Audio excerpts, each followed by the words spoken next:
రాజన్న సిరిసిల్ల జిల్లా ముస్తాబాద్ మండలం బదనకల్ వెంకట్రావుపల్లె గ్రామాలలో అకాల వడగండ్ల వర్షానికి దాదాపు 500 ఎకరాల పంట నష్టం వాటిల్లింది. అకాల వర్షానికి నష్టపోయిన రైతులను బీజేపీ పార్టీ జిల్లా అధ్యక్షుడు గోపితో పాటు పలువురు బీజేపీ నాయకులు కలిసి పంటలను పరిశీలించారు. అకాల వర్షానికి నష్టపోయిన రైతులను కాంగ్రెస్ ప్రభుత్వం ఆదుకోవాలని డిమాండ్ చేశారు. కేంద్ర ప్రభుత్వం అమలు చేసిన ఫసల్ బీమాను గత ప్రభుత్వం అమలు చేయడం లేదు, ఇప్పుడు కాంగ్రెస్ ప్రభుత్వం అమలు చేయడం లేదని ఆగ్రహం వ్యక్తం చేశారు.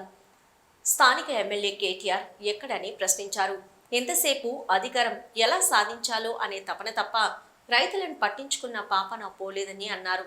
నష్టపోయిన రైతుకు కాంగ్రెస్ ప్రభుత్వం ఎకరానికి 30,000 రూపాయలు చెల్లించాలని డిమాండ్ చేశారు.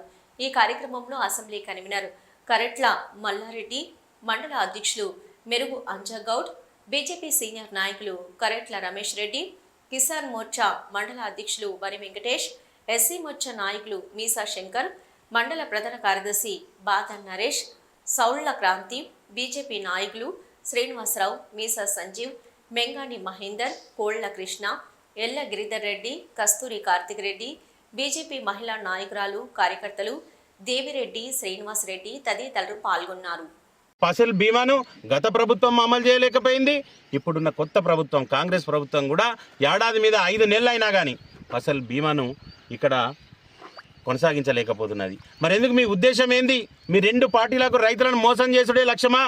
మరి రైతుల సేవ చేస్తున్నామని చెప్పుకునే పార్టీలు ఈరోజు రైతుల కోసం ఏం చేస్తున్నాయి?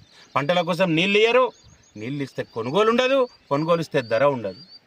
అదే రకంగా ఈ రకంగా నష్టపోతున్న రైతులకు ప్రకృతి కూడా నష్టం చేస్తున్నది. మరి రైతన్ననే వీటన్నిటికీ బాధపడాలా? రైతన్ననే వీటన్నిటికీ భాగస్వామి కావాలన్నా? మరి ప్రభుత్వాలు ఆలోచన చేయాలా?